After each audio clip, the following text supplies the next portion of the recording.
Bahubali's army. And that happened in 2017. There's a movie that came out that shattered every single myth that we've known about mainstream filmmaking sitting here in Bombay.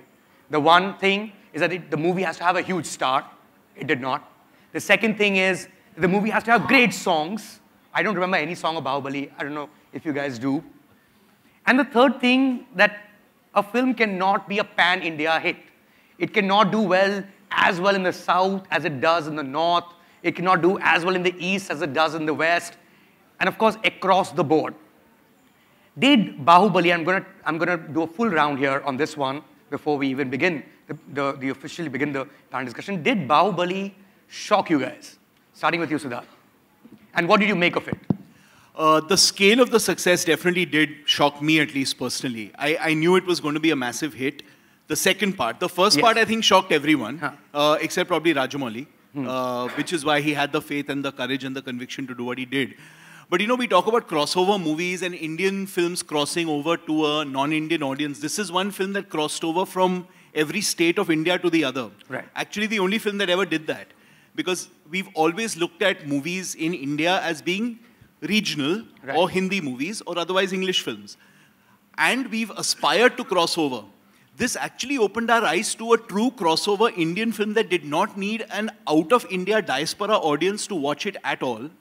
Every bit of that, almost 2,000 crores of box office, has come from an Indian diaspora audience. Right. And we haven't had to rely on a non-Indian audience for that, which a lot of our other movies, like for example, Dangal, has seen a Chinese audience in China responding to it. But Bahubali was the one film that had a crossover across states. And I think that tells us the power of Indian cinema and not Hindi cinema, Tamil cinema, or Telugu cinema, and what we can achieve if we are able to make a film that is able to reach every Indian rather than a Hindi audience or a Tamil audience or a Bengali audience and so on. Right. Later in that panel discussion, Sid, you were in Disney until very recently.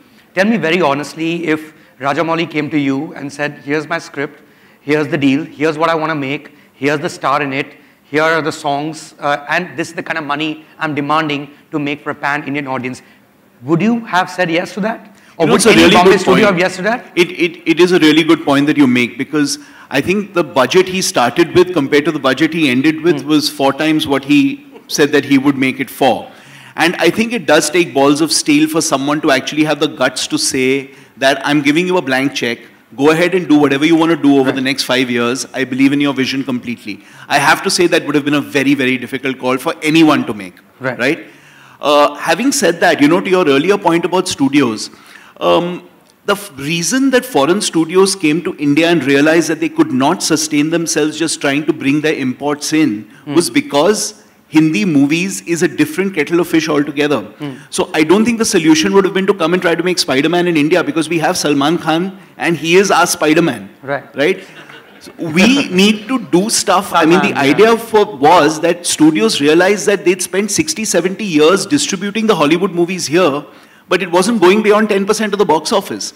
So to get into the game, they had to make Hindi movies the way Hindi movies are made and hopefully invest more in the industry. Now, would they be able to, like, I mean, a Fox did it with something like a Titanic, right? Where they just backed James Cameron and said, go out and do it, and that budget went sky high.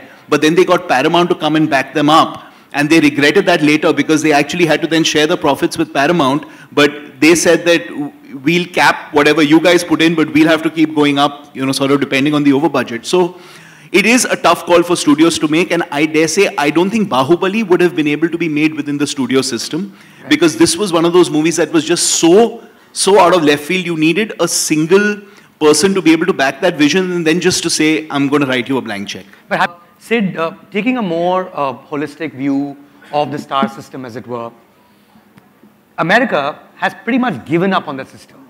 They've created these reboots, franchises, you know, multiple superhero movies where it doesn't matter who's the star. I remember back in the 90s, we'd hear about how Jim Carrey is the highest paid, or we'd hear about how, Julia Roberts is now the highest paid, etc., etc. You don't hear that news anymore. It's always about which is this new blockbuster entertainment that's going to come. You think that was a conscious call to actually take on what is the new industry in terms of Amazon or the Netflixes of the world, and to actually bring people into theaters, which is just pure extravaganza in terms of a 3D and things that you cannot do on a download or on television or on laptop.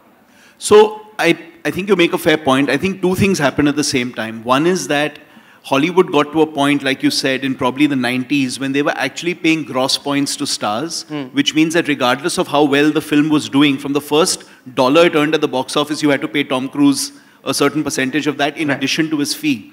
So it got to a crazy level.